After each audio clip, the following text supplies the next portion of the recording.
So hello and welcome everyone, this is your friend Nitish Kumar. कैसे हैं आप सभी?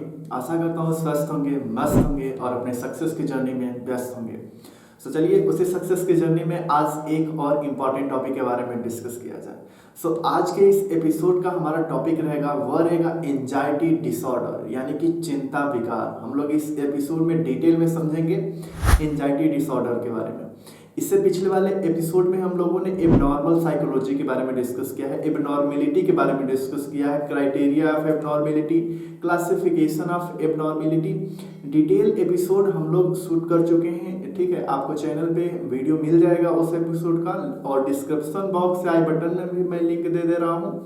आप वहां से जाकर के classification, criteria, abnormality, abnormal psychology के बेसिक कंसेप्ट को डेवलप करिए, तब जाकर के आपको समझ में आएगा एंजाइटी डिसऑर्डर। क्योंकि एंजाइटी डिसऑर्डर जो है वह एबनॉर्मल साइकोलॉजी यानी कि एबनॉर्मेलिटी का ही एक पार्ट है, ठीक है। तो चलिए बिना देरी किए हम लोग डिटेल में समझते हैं, एंजाइटी डिसऑर्डर को समझेंगे, इसका क्लिनिकल पिक्चर क्या होता है, यानी कि कैसे पता लगाया जा सकता है कि कोई भी व्यक्ति एंजाइटी डिसऑर्डर से पीड़ित है, और इसके टाइप्स क्या क्या होते हैं, मतलब कि एंजाइटी डिसऑर्डर्स के टाइप क्या क्या होते हैं, कि यानी कि किन किन प्रकार से कोई व्यक्ति एंजाइटी डिसऑर्डर का शिकार हो सकता है। इसके बारे में हम लोग इस एपिसोड में डिटेल में डिस्कस करने वाले हैं।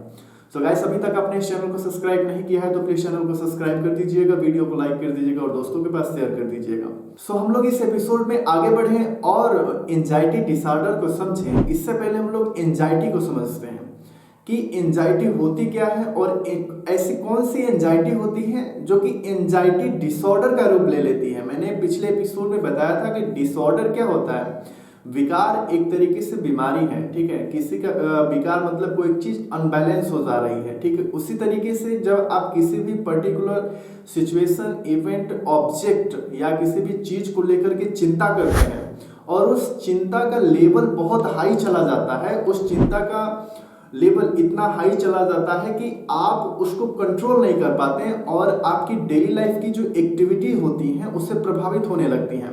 आपका फ्रेंड्स मतलब प्रभावित होते हैं, फ्रेंड सर्कल प्रभावित होता है, रिलेशनशिप प्रभावित होता है, आपका डेली लाइफ का कार्य प्रभावित होने लगता है, आपका जॉब प्रभावित हो जाता है, ठीक है, उस एंजाइटी को लेकर के, ठीक है। अब यही एंजाइटी जब ज़्यादा समय से आप ले रहे हैं तो आपकी डेली लाइफ की एक तरीके से क्वालिटी ऑफ लाइफ मतलब कि एक तरीके से डिस्ट्रॉय हो सकती है, आपकी जीवन की गुणवत्ता भी जो है वो खराब हो जाती है। तो यही होता है एंजाइटी डिसऑर्डर, यानी कि किसी भी चीज को आप जब बार बार सोचते हैं और उस बार बार सोचने से आपकी जीवन की गुणवत्ता पर प्रभाव पड़ता है, जीवन की क्वालिटी पे प्रभाव पड़ता है, तो वो चिंता जो होती है, वो एंजाइटी जो होती है, एंजाइटी डिसऑर्डर का रूप ले लेती है।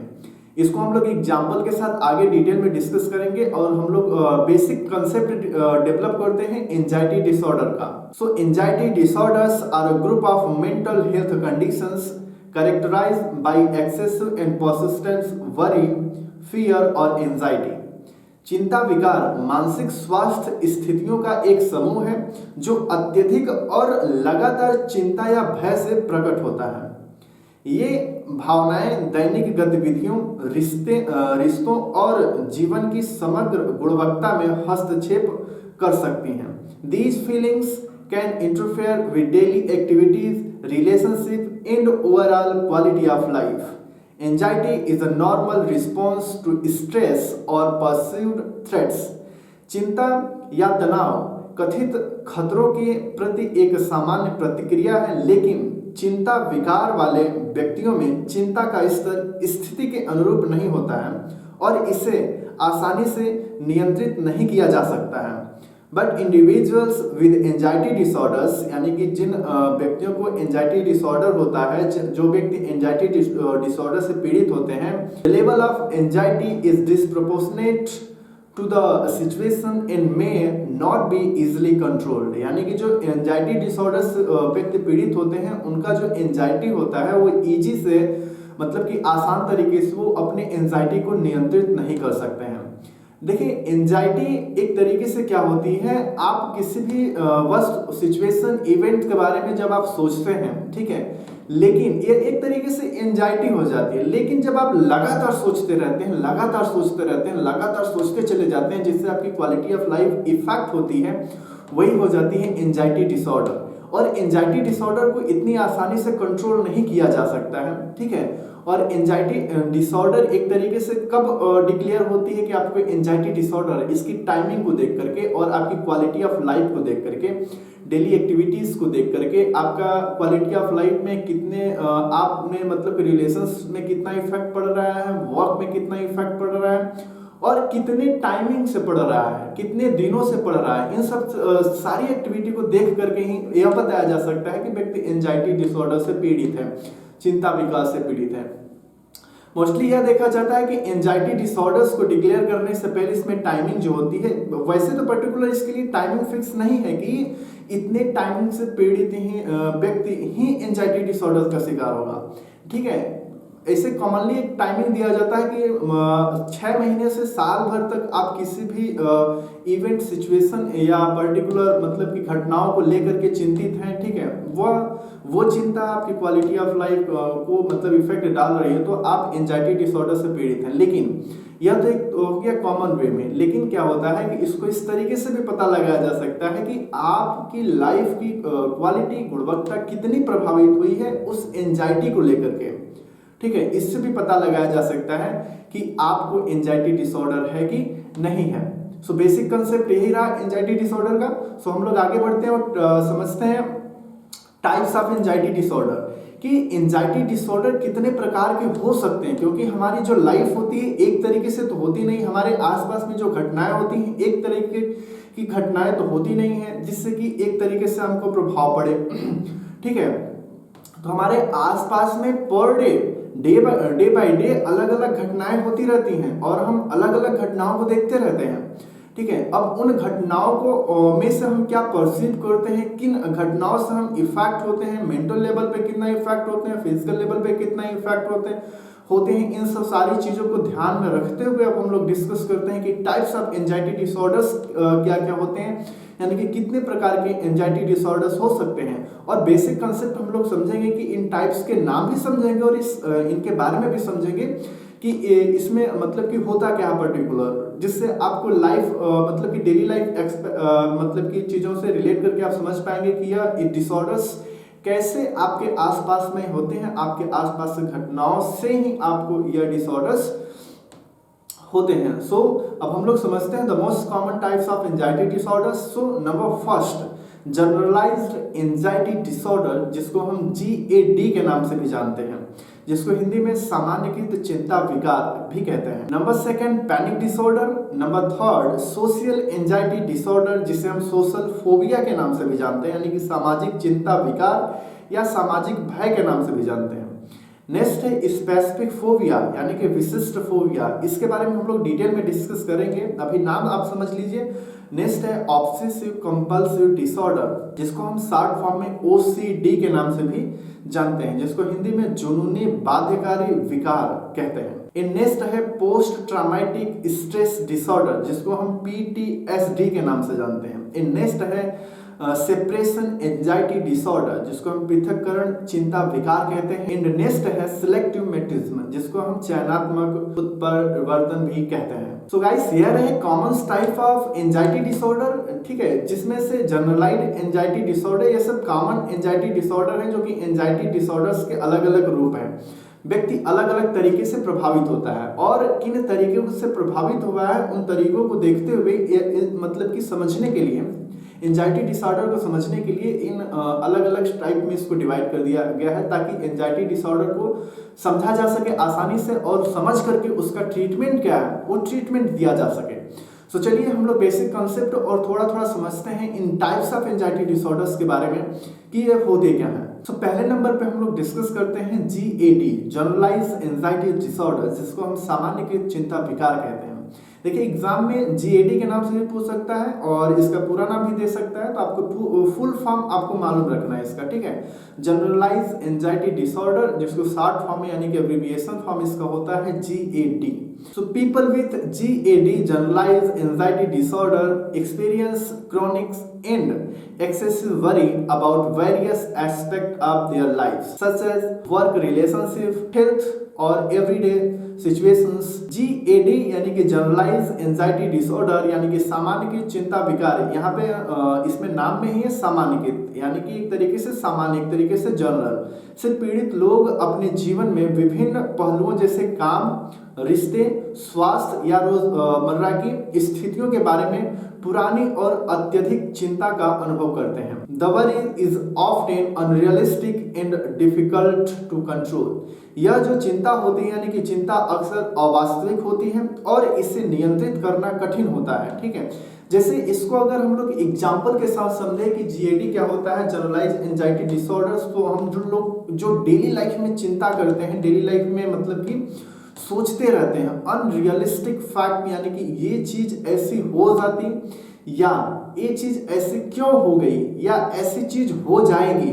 ठीक है, एक तरीके से हम अनरियलिस्टिक मतलब कि चीज़ों के बारे में सोचते हैं। ठीक है, डेली लाइफ में, और वो अनरियलिस्टिक चीज़ें मतलब कि रिलेशनशिप में भी हो सकता है, वर्क में भी हो सकता है, और मतलब कि हेल्थ से रिलेटेड हो सकता है, और एवरीडे सिचुएशन से रिलेटेड भी हो सकता है। एक तरीके से डर हमारे अंदर आ जाता है। ठीक है, और बाकी हम लोग इन सारे टाइप्स के बारे में डिटेल्ड एपिसोड करेंगे, वहाँ पे हम लोग डिटेल में डिस्कस करेंगे इनके बारे में। ठीक है, और इनकी एटियोलॉजी क्या होती है, ये उत्पन्न कहाँ से होते हैं, इंपॉर्टेंस क्या है, ट्रीटमेंट क्या है, और इनके लक्षण क्या होते हैं, यह सब सारी चीज़ें हम लोग डिटेल एपिसोड में डिस्कस करेंगे। फिलहाल हम लोग यहाँ पे एंजाइटी डिसऑर्डर्स के टाइप्स को डिस्कस कर रहे हैं, तो टाइप्स में हम लोग बेसिक कंसेप्ट को डेवलप कर लेते हैं, ताकि जब हम लोग डिटेल्ड एपिसोड में जब समझेंगे GAD को यानी कि जनरलाइज एंजाइटी डिसऑर्डर्स को, तो वहाँ पे आपको सारी चीज़ें अच्छे से समझ में आ जाएंगी। सो हम लोग अब नेक्स्ट समझते हैं panic disorder. So individuals with panic disorders have recurrent and unexpected panic attack. These attacks are intense episodes of fear accompanied by physical symptoms like rapid heart rate, shortness of breath, chest pain, and a sense of impending doom. Panic disorder वाले व्यक्तियों को बार बार और अप्रत्याशित panic attack आते हैं। ये हमले भय की तीव्र घटनाएं हैं जिनके साथ तेज हृदय की गति यानी कि रैपिड हार्ट रेट, सांस लेने में तकलीफ यानी कि शॉर्टनेस ऑफ ब्रीथ, सीने में दर्द यानी कि चेस्ट पेन, और आसन विनाश की भावनाएं जैसे शारीरिक लक्षण भी होते हैं। नेक्स्ट है सोशल एंजाइटी डिसऑर्डर, जिसे हम सोशल फोबिया के नाम से भी जानते हैं, सामाजिक चिंता विकार या सामाजिक भय। Social anxiety disorder involve an intense fear of social situations और performance situations where the individual is concerned about being judged or embarrassed. These fear can lead to avoidance of social activities. सामाजिक चिंता विकार में सामाजिक स्थितियों या प्रदर्शन स्थितियों का तीव्र भाव शामिल होता है, जहां व्यक्ति को न्याय किए जाने या शर्मिंदा होने की चिंता होती है। यह डर सामाजिक गतिविधियों से बचने का कारण बन सकता है। इसको अगर हम आम तरीके से समझें, एक इजी लैंग्वेज में समझें, तो सोशल एंजाइटी डिसऑर्डर एक ऐसा डिसऑर्डर होता है जिसमें जो व्यक्ति होता है समाज में कोई एक्टिविटी करने से डरता है, और उस एक्टिविटी से उसको या तो फिर रिवॉर्ड मिलेगा या तो फिर पनिश किया जाएगा। ठीक है, इन दोनों कंडीशंस में वो सोशल एक्टिविटी करने से डरता है कि अगर मैं ऐसा नहीं कर पाया तो मुझे पनिशमेंट होगा, और अगर मैं ऐसा कर लिया तो एक तरीके से पुरस्कृत भी किया जाएगा, लेकिन उसके अंदर का जो ये डर है एक तरीके से क्या होता है, वो काम करने को उसको अलाउ नहीं करता है। ठीक है, और उस एक्टिविटी से वो दूर भागता है, तो क्या हो जाता है सोशल एंजाइटी डिसऑर्डर, या मतलब कि सोशल फोबिया भी इसको हम कह सकते हैं। नेक्स्ट है specific phobia. So specific phobia involve an intense and irrational fear of an specific object और सिचुएशंस सच एज हाइट,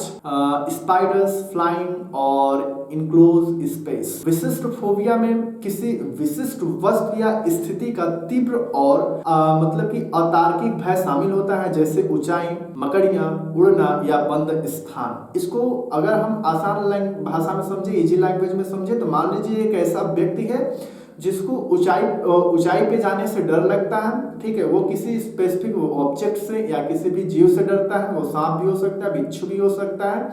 ठीक है, मकड़ी भी हो सकती है, या जिसको उड़ने से भी डर लगता है, यानी कि किसी ऊंचाई की स्थान से उसको मतलब एक तरीके से फुल सिक्योरिटी के साथ फ्लाई करने के लिए बोला जाए तो भी वो डरता है, ठीक है। और किसी भी मतलब कि क्लोज प्लेस ऐसा है जहाँ बंद स्थान है वहां भी जाने से वो डरता है। तो ये एक तरीके से क्या हो गया, ए फियर जो होता है ये होता है स्पेसिफिक फोबिया, यानी कि विशिष्ट फोबिया या विशिष्ट भय के नाम से यह जाना जाता है। नेक्स्ट समझते हैं, नेक्स्ट है ऑब्सेसिव कंपल्सिव डिसऑर्डर ओसीडी, जिसको हम हिंदी में कहते हैं जुनूनी बाध्यकारी विकार, या जिसको हम वहम भी बोल देते हैं, ठीक है। ओसीडी के बारे में हम लोग नेक्स्ट एपिसोड में डिटेल एपिसोड करेंगे, यहाँ हम लोग बेसिक कंसेप्ट एक तरीके से डेवलप करते हैं। So OCD is characterized by intrusive and distressing thoughts, जिसे हम ऑब्सेशंस बोलते हैं, that lead to repetitive behavior or mental acts, जिसे compulsions बोलते हैं। aim at reducing anxiety, OCD की विशेष दखल देने वाले और परेशान करने वाले विचार यानी कि जुनून हैं, जो चिंता को कम करने के उद्देश्य से दोहराए जाने वाले व्यवहार या मानसिक कृत्यों यानी कि मजबूरियों को जन्म देते हैं।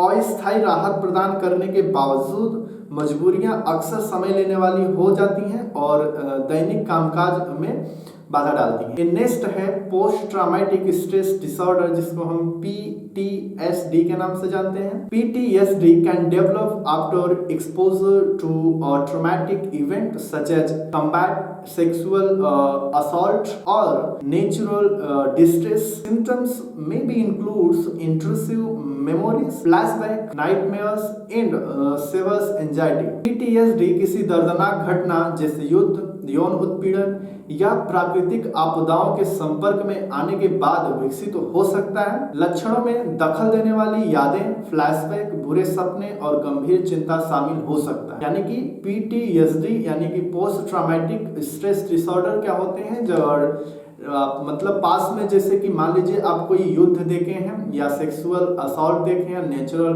डिजास्टर देखे हैं, यह सारी चीजें मतलब क्या होती हैं, जब यह सारी चीजें देखते हैं तो आपके सपने में मतलब कि बुरा सपना हो सकता है, मतलब इन सब सारी चीजों से रिलेटेड जब आपके एक चिंता होती है तो इसे हम कह देते हैं पोस्ट ट्रॉमेटिक स्ट्रेस डिसऑर्डर यानी कि PTSD। अब हम लोग नेक्स्ट समझते हैं सेपरेशन एंजाइटी डिसऑर्डर, जिसे हम पृथक चिंता विकार भी कहते हैं।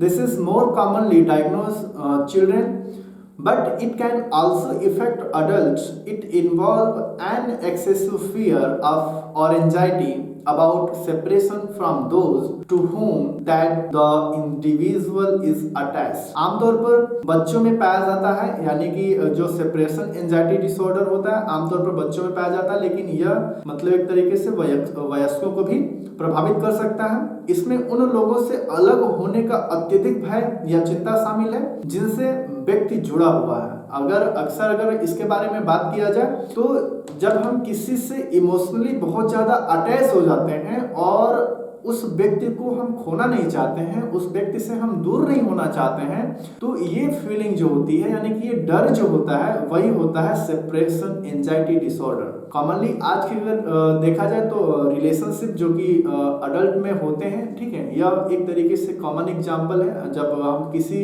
चीज के साथ यानी किसी भी पर्सन के साथ इमोशनली अटैच हो जाते हैं तो उससे दूर होने का जो डर है, जो चिंता है, वही कहलाता है सेपरेशन एंजाइटी डिसऑर्डर, और उससे हम दूर होना नहीं चाहते हैं, ठीक है। यह बच्चों में भी कॉमन पाया जाता है। बच्चों में भी क्या होता है कि उनको बहुत ज्यादा लगाव हो जाता है अपने पेरेंट्स से, और किसी भी कंडीशन में जब वो अपने पेरेंट्स से दूर होते हैं तो वो उनसे दूर नहीं होना चाहते हैं। अगर दूर होने का डर उनको सता रहा है, ठीक है, तो वही हो जाता है सेपरेशन एंजाइटी डिसऑर्डर्स। नेक्स्ट है सिलेक्टिव म्यूटिज्म यानी कि चयनात्मक उत्परिवर्तन। These disorder typically start in childhood and involve consistent difficulties speaking in a certain social situation despite being able to speak in other setting.